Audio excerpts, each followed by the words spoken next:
Hi there, Hamish McLaughlin here, and a big thanks for watching The Last Time I Cried, brought to you by AIA Vitality. In this episode, the Tigers skipper, Trent Cotchin, talks about the uncertainty and fear surrounding the birth of his third child, the burden and weight and feeling of anxiousness during his early days as Richmond captain, and learning to become comfortable not having all of the answers.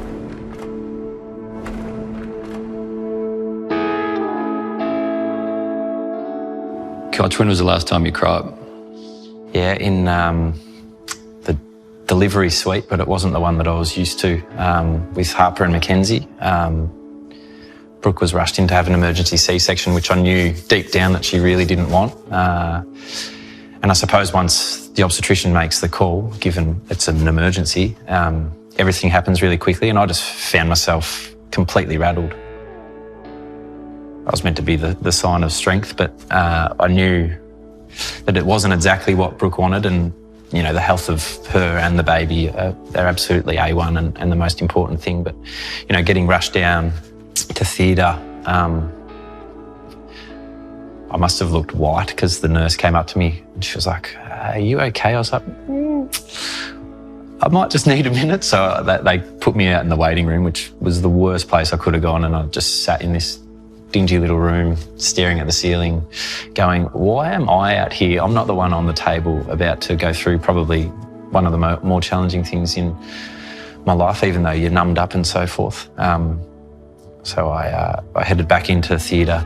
But then, you know, to watch all of our talented medical staff get to work and pull out a healthy baby and then realise that it was a boy over the sheet that hides all the gruesome stuff.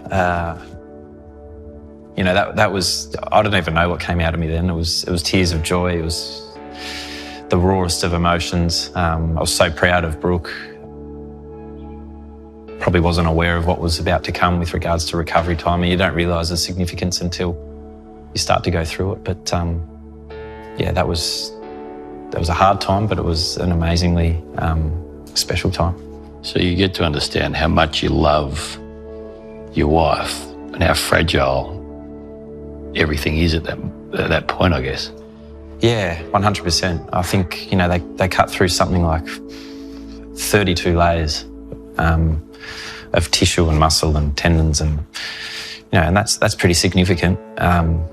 Particularly on the back of going through a 9-month journey of carrying the baby, and you know, us as men not really doing or contributing much other than the initial part of the process. But then they have the baby, then they've got to recover, they've still got to breastfeed, they've got to look after 2 other kids. You know, I take my hat off to all women, not just my own wife. Tears of despair, tears of joy, all within an hour.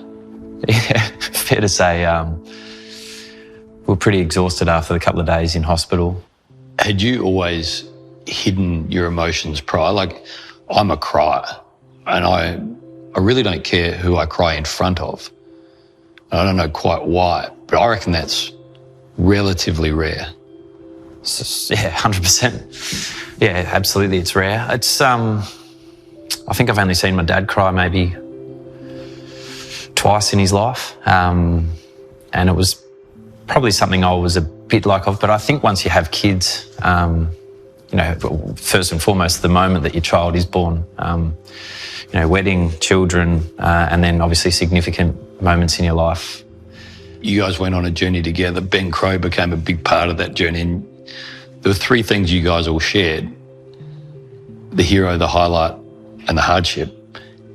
Did almost to a man and a woman, tears get shed by the teller amongst each other when you guys started talking about your lives from an emotional sense? Yeah, 100% they did.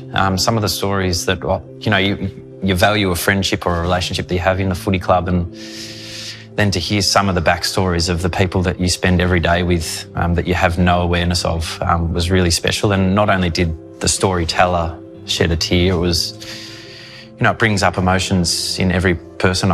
You know, hearing Brandon's story about, you know, growing up in the commission flats and so forth, like, to really start to understand how everyone's different, but how beautiful that is to actually bring it together and celebrate in each other's journey was quite unique and very special. Why do you reckon we all, or most of us, struggle? Your old man, do you think he doesn't want to cry? Or do you think he feels ashamed to cry? Yeah, it's an interesting question. I don't think it's shame. I think it's probably like most of us, we've been taught that tears are a sign of weakness.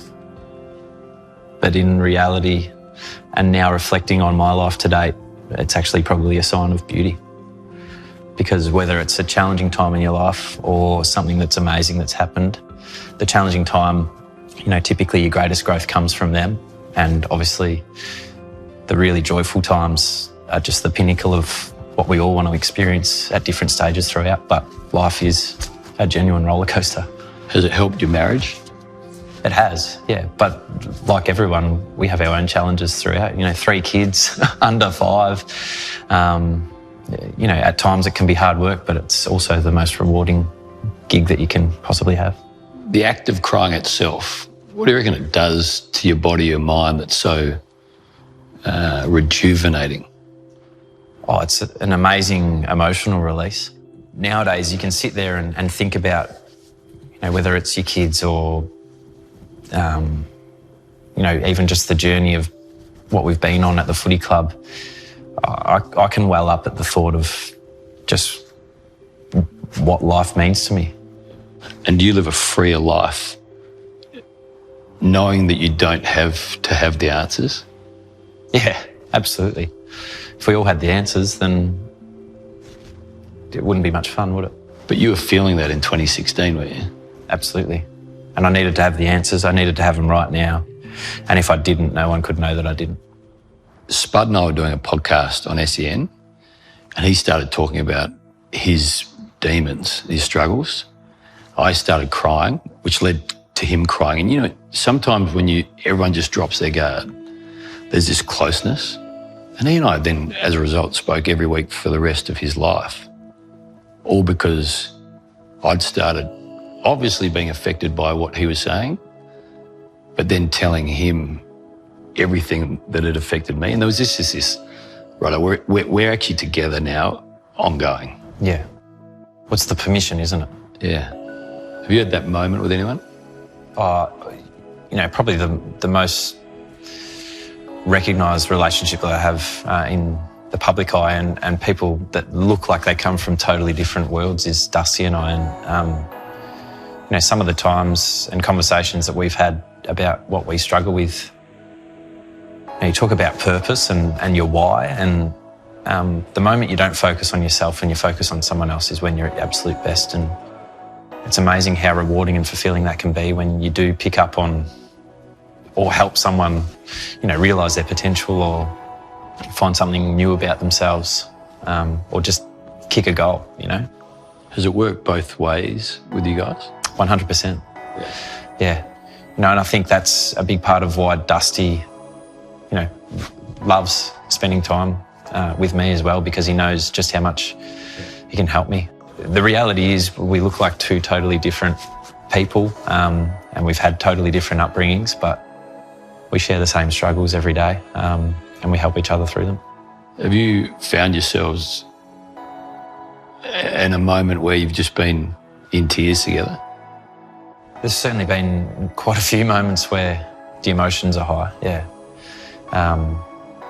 And both at low times in our lives, but also, we've shared some amazing experiences together from a winning point of view.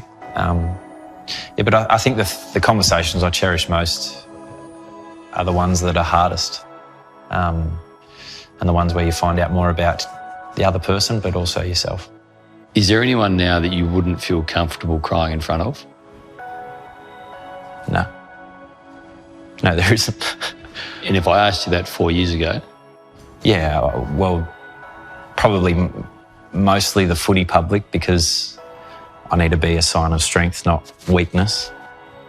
But I am what I am, and I am who I am. and I don't really care what anyone thinks.